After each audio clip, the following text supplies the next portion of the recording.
आज बीजेपी की जो पहली लिस्ट आने वाली है और वही हमारी इस वक्त की बड़ी खबर भी है, उसमें कौन कौन से नाम होंगे। तो आपको बता दें, अब से करीब 1 घंटे बाद सीईसी की ये बड़ी बैठक शुरू होने जा रही है, जिसमें प्रधानमंत्री नरेंद्र मोदी खुद शिरकत करने वाले हैं। सोर्सेज हमारे ये कह रहे हैं कि करीब 100 नामों का ऐलान आज ही हो जाएगा। अब हर किसी की निगाहें इस बात पर कि ये जो 100 नाम होंगे, जो कि कहा जा रहा है कि आज 100 कैंडिडेट्स की लिस्ट आएगी, उसमें वो नाम कौन कौन से होंगे, किसे आज टिकट मिलेगा और किसका आज पत्ता कटेगा। और यही जानने के लिए आपको सीधे लेकर चलते हैं मेरे सहयोगी रविंद्र कुमार के पास। रविंद्र, और क्या डिटेल्स है आपके पास?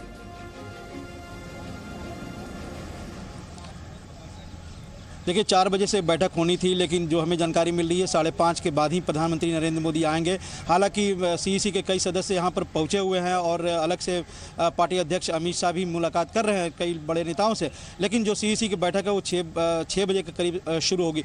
जहाँ तक उम्मीदवारों के नाम हैं, तो मैं बता दूँ कि 40-50 ऐसे उम्मीदवार हैं जिन पर कोई विवाद नहीं है। अगर पूरे 272 की बात देखा जाए, पूरे पिछले लोकसभा में जीते हुए सांसदों का ओवरऑल, तो उसमें 60 से 70 ऐसे उम्मीदवार हैं, सब बड़े नेता हैं जिन पर कोई विवाद नहीं है। उनका नाम तो तय माना जा सकता है, चाहे मोदी हो, राजनाथ सिंह हो, या फिर नरेंद्र सिंह तोमर हो, राधा मोहन सिंह हो, स्मृति ईरानी हो, अनुराग ठाकुर, इस टाइप के जो बड़े नाम हैं ये तो है। लेकिन जहां पर जो फर्स्ट फेज और सेकेंड फेज के जो उम्मीदवार हो सकते हैं, जहां पर बीजेपी को चुनाव लड़ना है, क्योंकि वेस्ट बंगाल जहां पर 7 फेज में चुनाव होने हैं और जो भी सीट पर चुनाव हो रहे हैं इस बार फर्स्ट और सेकेंड फेज में, वहां पर बीजेपी अकेले चुनाव लड़ रही है, तो वहां पर के सभी उम्मीदवार घोषित किए जाएंगे। जो भी टीएमसी ज्वाइन किए उनको सभी को टिकट मिलेगा, अपने मौजूदा सांसदों के अलावा, चाहे बाबुल सुप्रियो हो या फिर जो दूसरे सांसद यहां पर ज्वाइन किए टीएमसी से, उन सभी को टिकट दिया जाएगा वेस्ट बंगाल से। उसी तरह से उड़ीसा में बीजेडी से जो भी सांसद ज्वाइन कर रहे हैं वो उनको भी टिकट दिया जाएगा, जोएल ओरांव को छोड़कर। जोएल ओरांव बीजेपी के मौजूदा सांसद भी हैं।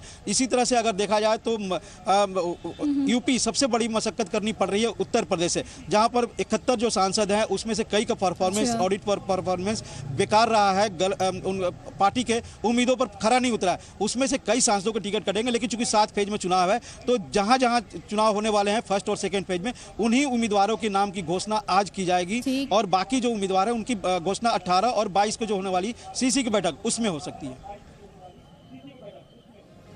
रविंद्र, बस एक संक्षेप में आपसे जानना चाहती हूँ, आपने कहा कुछ नाम तो श्योर शॉट है, वो कौन से नाम जिनके पत्ता कट सकता है?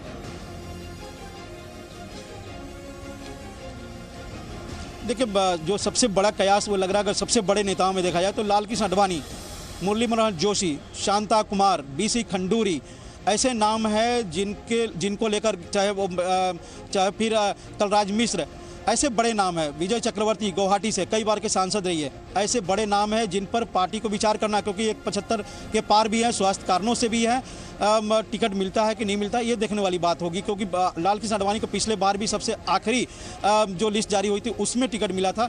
उसके पहले आप देखिए जो बड़े नाम होते थे पहली सूची में ही उनके नाम जारी किए जाते थे। तो ऐसे 5-6 नाम है, 7 नाम है जो बड़े कद के हैं, जो अपने बलबूते जीत भी सकते हैं, लेकिन क्या पार्टी उनको टिकट देगी, ये कयास अभी भी लग रहा है कि देगी कि या नहीं देगी। शुक्रिया रविंद्र कुमार, अपडेट्स के लिए आपके पास आऊंगी।